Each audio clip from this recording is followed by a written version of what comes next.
Hey, what's up, everybody? Rick here, Home Sweet Home Renovation. And it's Monday morning, and we're just starting this job here. It's actually a basement that we renovated and completed, I believe, a little bit over a year ago. But as I've mentioned in a previous video, we've had some major flooding here in the island of Montreal and the surrounding areas. And this was a house that was also affected. I'd never seen any kind of flooding like this before. As an example, when I was driving in the town of Pencor, which is just off of the island, I believe that I seen that must have been at least 3 out of 5 houses that had their basements all piled up in the garbage, and that's very unfortunate for many people. So right now, homeowners, insurance companies, and contractors are very, very busy. So I guess I'll just show you what we've been doing here. Let me start from coming down the stairs here. So this is a basement. Again, I may have already posted a video when we completed it last year. You'll be able to recognize from the bathroom here. Fortunately, the bathroom was able to remain intact without any water damage or issues. And fortunately, again, for the client, we will not be needing to touch anything in here. But as you can see in the rest of the basement, they had over a foot of water on the floor, and all of the drywall needed to be cut around the perimeter a little bit over a foot up.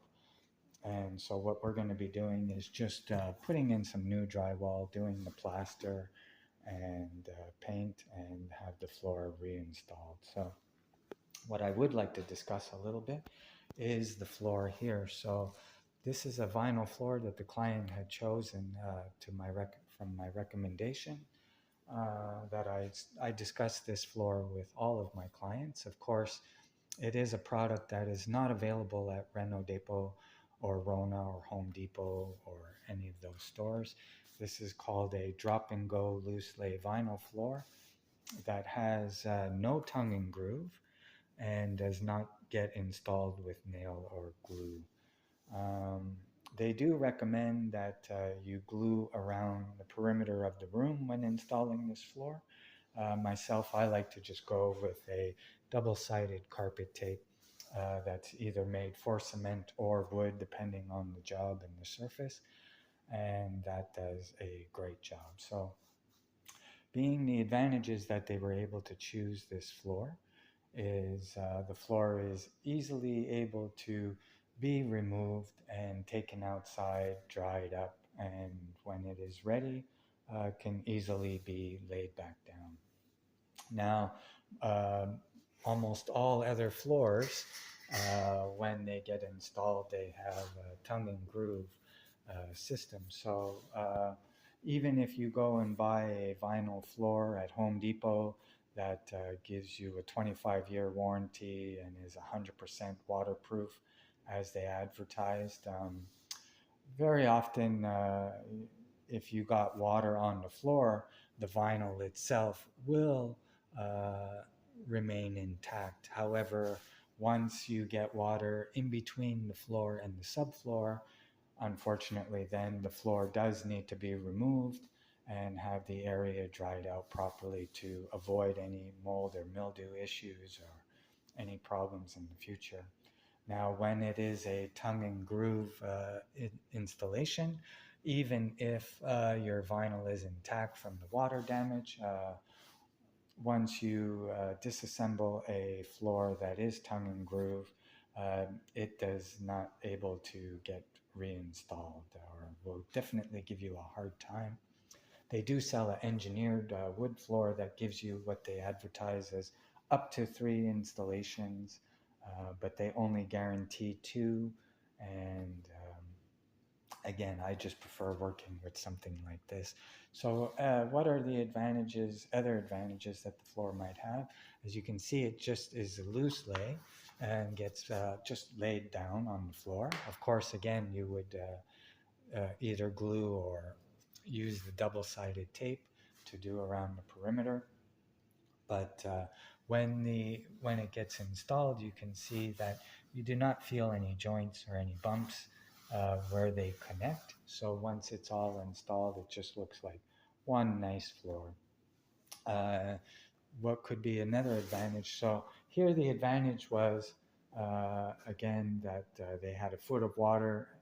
They were able to lift up the floor, and the inspector, even for the insurance company, was fairly impressed when they cleaned up the foot of water that was everywhere, and they started to lift up the vinyl, only to find that it was completely dry in between the vinyl and the cement. So the floor had actually really done its job, and they are now the only ones on the street who did not have their floor piled up in the garbage, uh, which saves them a few $1,000s.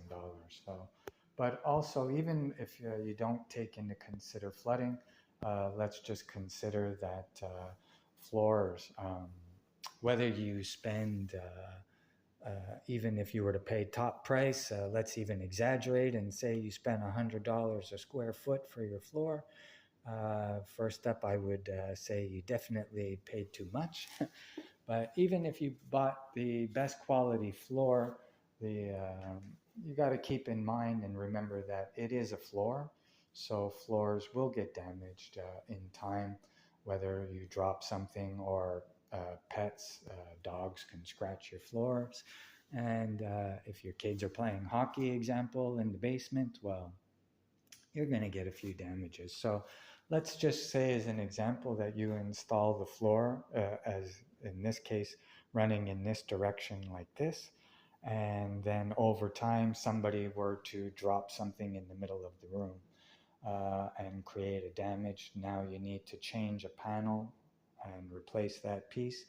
Unfortunately, if it's a tongue and groove, it's very tricky to just cut around and try and replace that one piece.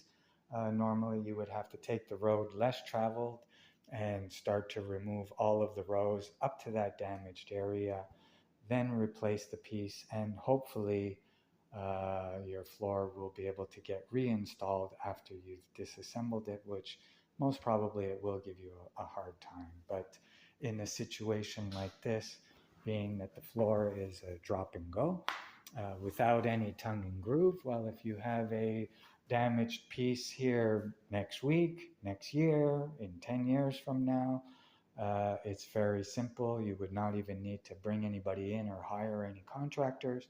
It's just a matter of lifting out the old and dropping in a new piece that would just take minutes to replace and save you a lot of money there.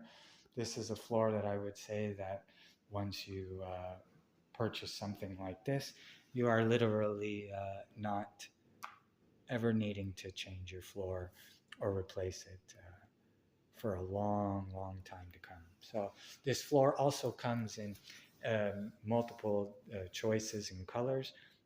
This client went with the wood look, which comes in many different shades of grays and browns and beiges and all of those colors.